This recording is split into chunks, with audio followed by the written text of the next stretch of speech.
News Extra next at 7:44 and brought to you this morning by First State Bank. Here is Kevin Mooney.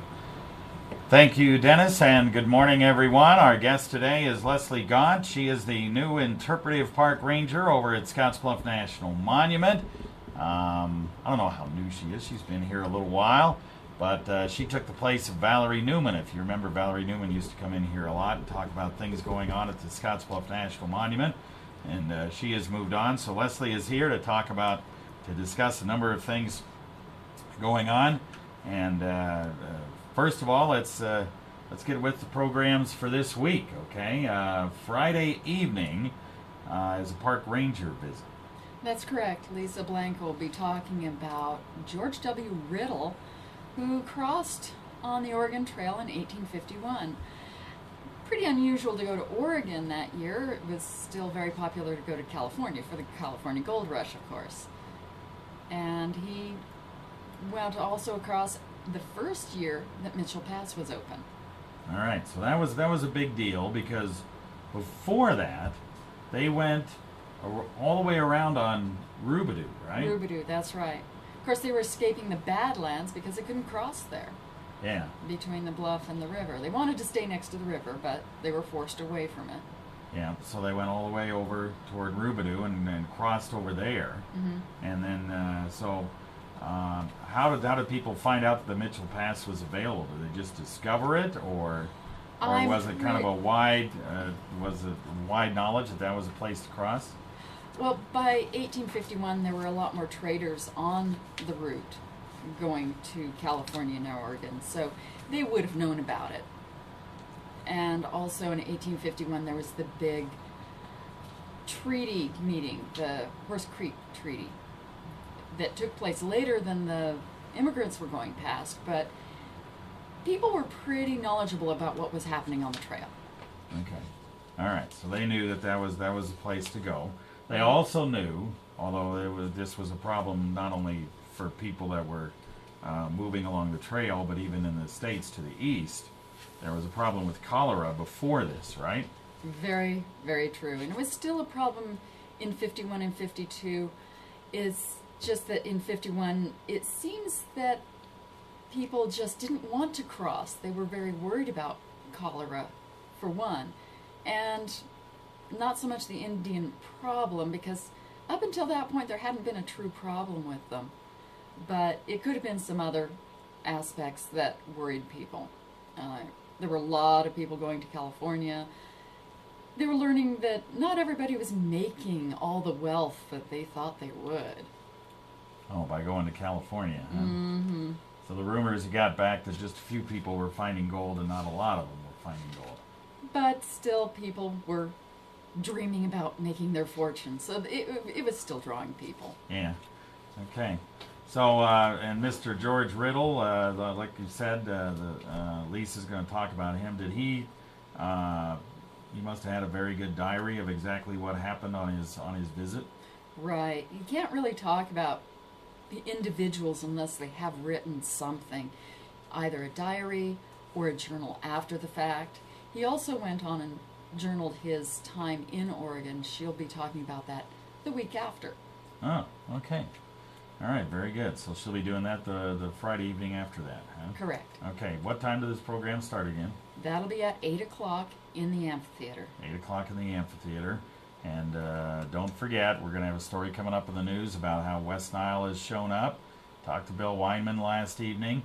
So if you're going to go out to the monument, especially at that hour, you need to make sure you're wearing long clothing or have repellent with the DEET in it. All right, we'll talk more right after this.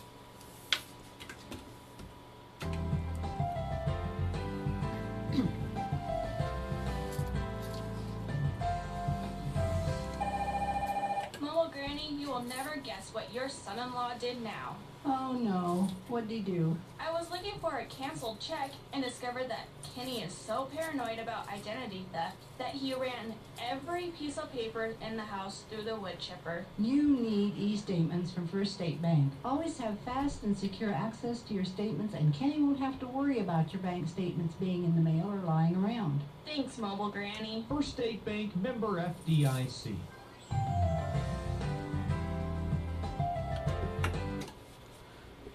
Back on News Extra, we have Interpretive Park Ranger Leslie Gaunt here from the Scotts Bluff National Monument. I'm not sure we've had you, so why don't you give us a little background before we start talking about what's going to happen on Saturday afternoon?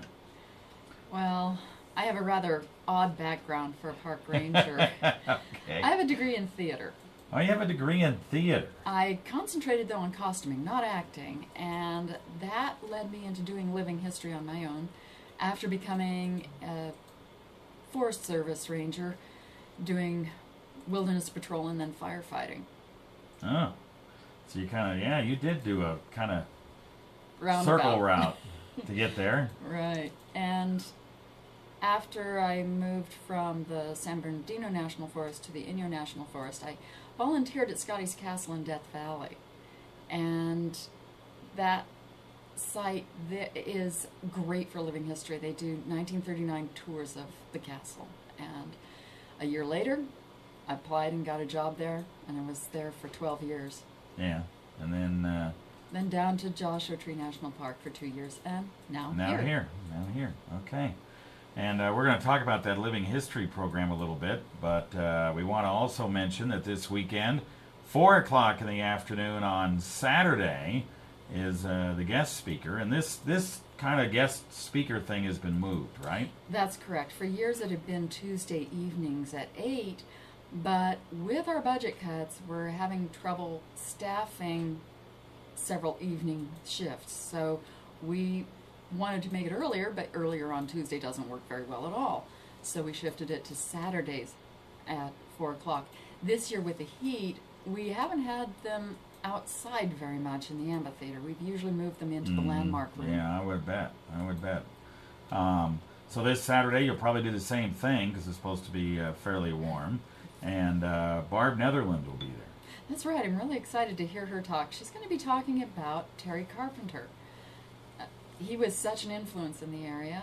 He did quite a bit as a businessman and a politician, although he seemed to not do extremely well as a politician. Well, he was a maverick. He liked to do maybe things a little bit different than everybody else, which actually folks here kind of appreciated to many degrees.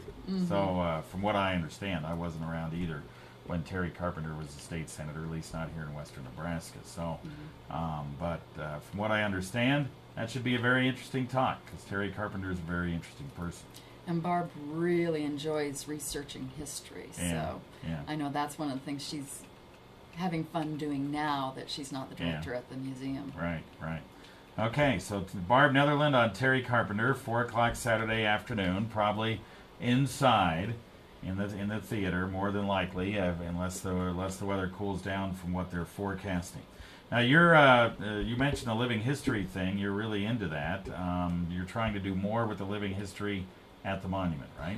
I'm trying to make it more accurate, and of course with my costuming background, that was the first thing I focused on. The costumes we have are all right.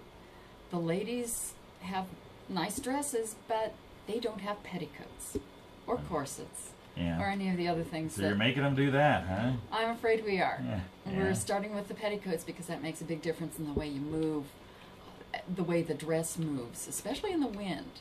Yeah. And although some people think, oh, they wouldn't have all this stuff on the trail, they were still ladies. They were still very modest. And in that day, modesty meant having these undergarments. Although they cut down the number of petticoats they had from about 4 to 6 at home in the east to maybe 2 on the trail. Yeah. Okay. All right. So we're doing some of that.